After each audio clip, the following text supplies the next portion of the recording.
నమస్తే, welcome to 99 TV. Jantar Mantar ఆందోళనకి ఒక కొత్త ట్విస్ట్ ఇవ్వాలని కాంగ్రెస్ పార్టీకి దన్నుగా నిలిచిన లేదా నిలవాలని చూస్తున్న చీపురు పార్టీ కేజ్రీవాల్ ఆమ్ ఆద్మీ పార్టీ ఇంకా ఇతర దేశ వ్యతిరేక శక్తులు కొత్త ప్రయత్నం మొదలెట్టాయి.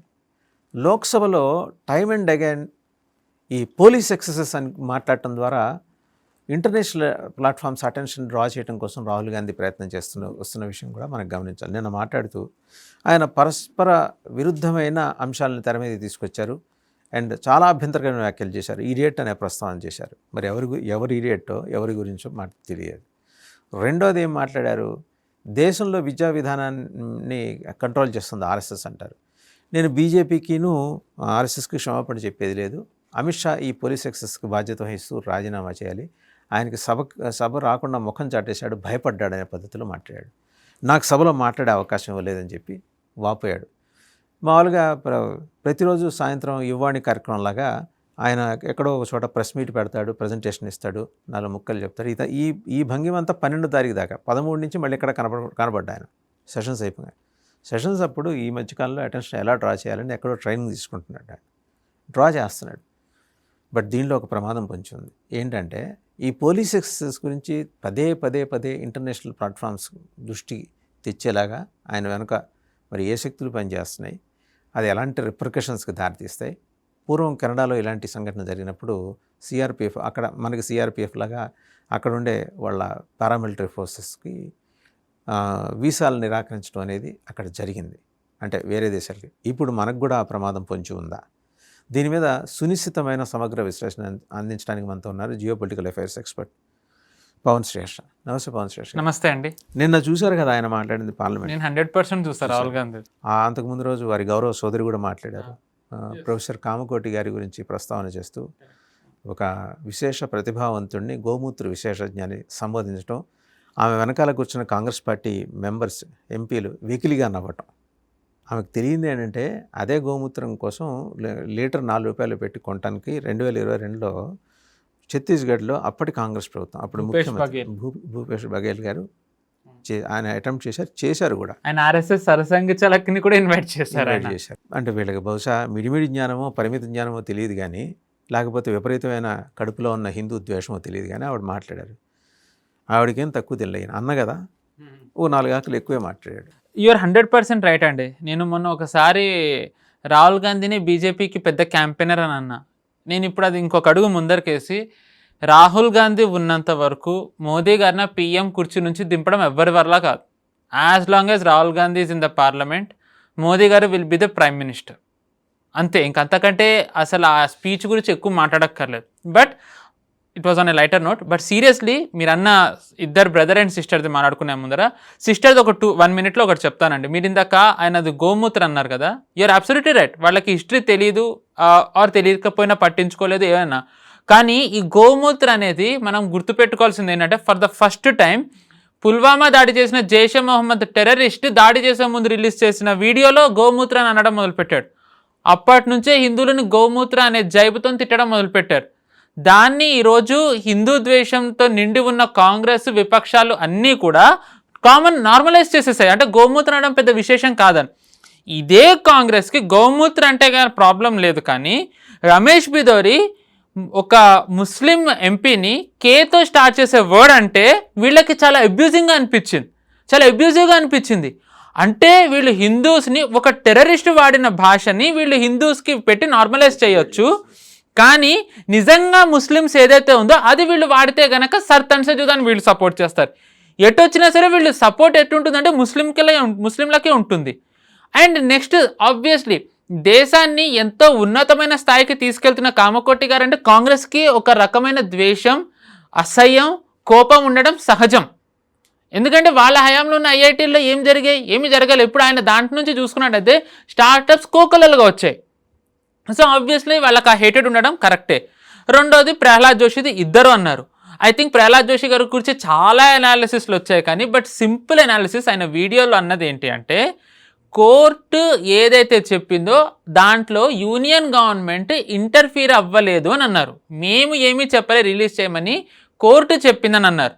వీళ్ళు దాన్ని వక్రీకరించేసి మొత్తం ఎటెటో తీసుకెళ్ళిపోయారు. అండ్ ఇదే కాంగ్రెస్కి బిల్కిస్ బానో మీద చాలా కన్సర్న్ ఉంది, కానీ షా బానో మీద కన్సర్న్ లేదు.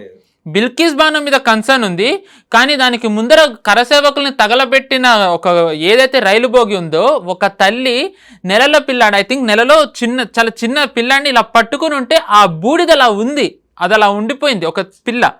దాని గురించి ఒక్కసారైనా కాంగ్రెస్ వాళ్ళు మాట్లాడారా?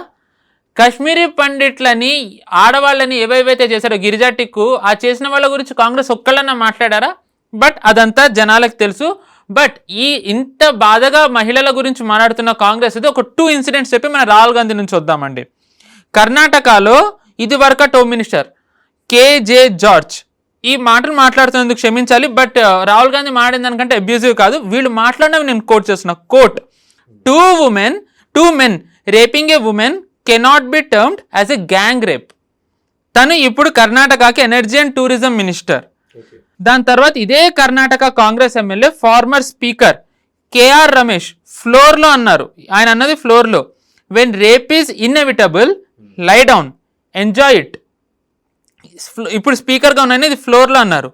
మధ్యప్రదేశ్ కాంగ్రెస్ ఎమ్మెల్యే ఫూల్ సింగ్ బారియా అనే ఆయన, బ్యూటిఫుల్ ఎక్స్ట్రీమ్లీ బ్యూటిఫుల్ ఉమెన్ ఉంటే గనక can distract a men so that a rape May follow. He further claimed SC, ST, OBC women are not beautiful yet face high rates of rape because of supposed instructions in the religious scriptures. So మరి వీళ్ళందరినీ ఎమ్మెల్యేలు ఇచ్చి, స్పీకర్లు ఇచ్చి, మంత్రి పదవులు పెట్టారు మహిళలను అన్న వాళ్ళని.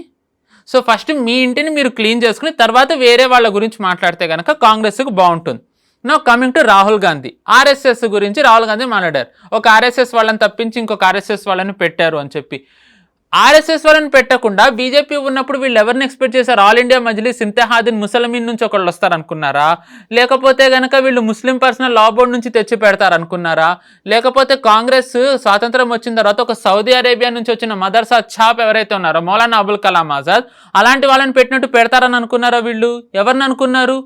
First thing. అండ్ ఆర్ఎస్ఎస్ ఉంటే వీళ్ళకి ప్రాబ్లం ఏంటి అంటే ఆర్ఎస్ఎస్ ఉంటే ఎమర్జెన్సీ గురించి చెప్తుంది, ఆర్ఎస్ఎస్ ఉంటే హిందూ రూలర్స్ గురించి చెప్తుంది, ఆర్ఎస్ఎస్ ఉంటే గనక ముస్లిం ఇన్వేడర్స్ చేసిన అట్రాసిటీస్ గురించి చెప్తుంది. వీళ్ళవి ఏవైతే ఇప్పటివరకు కప్పిపెట్టి ఉంచారో, ఏదైతే హిందువులకి ఒక మభ్య పెట్టారో ఆ మభ్యని ఆర్ఎస్ఎస్ తొలగిస్తుంది. కాబట్టి ఆ కక్షతోని వీళ్ళు ఆర్ఎస్ఎస్ని అంటున్నారు. సో ఇది క్లుప్తంగా వీళ్ళిద్దరికి ఉన్న హిందూ ద్వేషం. Now coming to larger picture. నిన్న రాహుల్ గాంధీ గారు మామూలుగా అమిత్ షాని లక్ష్యంగా చేసుకుని మాట్లాడడం మనం చూసాం. ఆ లక్ష్యంగా చేసుకుని మాట్లాడే దాంట్లో అమిత్ షాది నేను చూశాను ఫోన్లో మాట్లాడడం, చాలా టెన్షన్తో వణికిపోతూ 30 వెహికల్స్ కాన్వాయ్ వెళ్తూ ఉంటే ఆయన ఫోన్ మాట్లాడే నేను చూశాను. అమిత్ షా కాన్వాయ్కి 30 వెహికల్స్ కాదు, అంత కాన్వాయ్ అమిత్ షా కాదు కదా, మోదీ గారికి కూడా ఉండదు మన దేశంలో. ఈ మధ్య కాన్వాయ్ తగ్గించుకున్నారు. కాన్వాయ్ తగ్గించక ముందు కూడా 25 వెహికల్స్ ఎక్కువ. ప్రధానమంత్రికి ఎంత ఉంటే అమిత్ షాకి ఇంకెంత తక్కువ ఉండాలండి? అంటే ఏది ఉంటే ఈ రోజుల్లో మనకి వీడియోలు అన్నీ ఉంటాయండి. వీడియోలు ఉన్నప్పుడు కూడా ఇలాంటివి మాట్లాడితే అది కూడా సభలో ఏం పెద్దరికం అది? మైక్ ఆన్ ఉంటే నా మైక్ ఆఫ్ ఉంది అని అంటున్నారు. అది వినిపిస్తోంది కదా, మనకి మాట వినిపిస్తున్నప్పుడు ఆఫ్ ఎలా అవుతుంది? ఆన్ ఉందని స్పీకర్ అంటే ఆఫ్ చేసి ఇప్పుడు ఆఫ్ ఉందని అంటారు, స్పీకర్ మళ్ళీ ఆన్ చేశారు. ఇది రాహుల్ గాంధీకి ఉన్న ఇంటిగ్రిటీ ఏంటి అంటే ఫస్ట్ థింగ్. సెకండ్ థింగ్, ఆయన మాట్లాడితే కనుక ఇది ఆర్ఎస్ఎస్ సెంట్రల్ ఫోర్సెస్ ఇవన్నీ మాట్లాడుతున్నారు. క్లియర్గా సిఆర్పిఎఫ్ డీజీ ఎవరైతే సింగ్ గారు ఉంటారో ఆయన ఐ థింక్ ఈరోజు ఆయన చెప్పారు, ఏదైతే మీకు డ్యూటీ ఉందో అంటే సిఆర్పిఎఫ్లో ఉండే అందరికీ, beat rapid action force, beat quick action team కాశ్మీర్లో ఉండేది, ఎవరైనా సరే కోబ్రా కమాండోస్ ఇప్పుడు మణిపూర్లో ఉన్నారు, మీరు ఏ డ్యూటీ అయితే మీకుందో మీరు అవన్నీ కూడా మీరు చేయండి. ఏ ప్రెషర్కి మీరు లోపడి పని చేయక్కర్లేదు.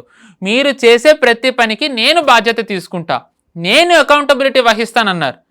సో అంటే ఆయన క్లియర్గా చెప్పారు వీళ్ళు ఎటువంటి తప్పు చెయ్యలేదు అని. రాహుల్ గాంధీ ఆ తప్పు చేయదని తప్పు అని చెప్పి ఆయన తీసుకెళ్తున్నారు.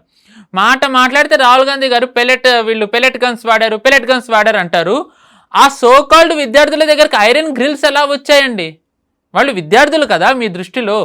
ఆ 2873 మందిని పక్కన పెట్టేస్తే